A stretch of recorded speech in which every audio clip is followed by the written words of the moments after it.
Hello, hello mga momshi! Matagal-tagal na nga din akong hindi nakakapag-post ng aking mga mini vlog dahil medyo naging busy nga lang ng kaunti, pero ngayon nga ay susubukan kong mag-update sa inyo kung ano-ano na ba ang ganap sa aming pang-araw-araw. Actually, sobrang tagal na nitong vlog na to, siguro nasa 3 buwan na din yung nakalipas. O diba ang tagal mag-update ng person? Medyo nakakapanibago nga mag-voice over at nabubulol-bulol pa nga ako sa mga sinasabi ko.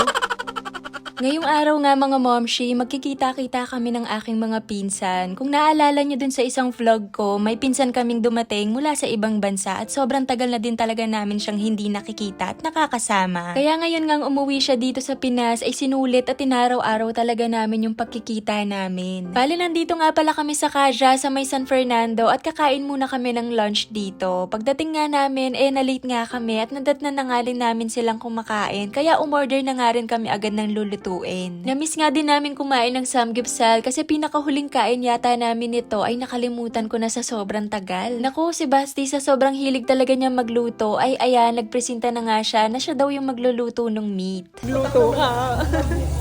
Magluto ka! Ilang years na ba yun?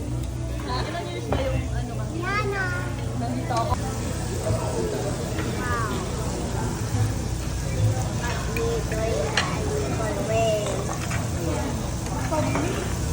And after nga namin kumain mga momshi, nagkaturuan na nga kung sino ba yung magbabayad ng bill.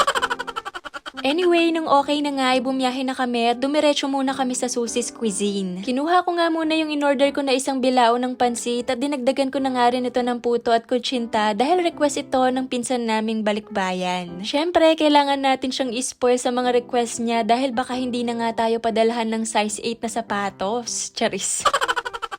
Itinuloy kasi namin yung chikahan sa bahay ng aming tita kaya umorder pa kami ng napakaraming pagkain at dito na nga rin nag-swimming yung mga bata. And sobrang nag-enjoy nga sila Ate Sam at Basti dahil marami silang kalaro ngayon. Bale nag-start yata silang mag-swimming ng 6 PM tapos natapos na sila ng 9 PM. O diba hindi man lang sila nakaramdam ng lamig. Pero sa bagay sobrang maalinsangan pa nga din ng time na yan kasi summer pa. And ayun na nga din yung mga food na in-order nila, umaapaw nga yung mga pagkain at hindi ko nga din alam paano namin naubos lahat ng to. Nag-ihaw nga rin pala sila ng isaw at hindi ko talaga makakalimutan tong isaw na to mga momshi dahil ilang araw din ako nag-LBM dahil dyan sa katakawan ko.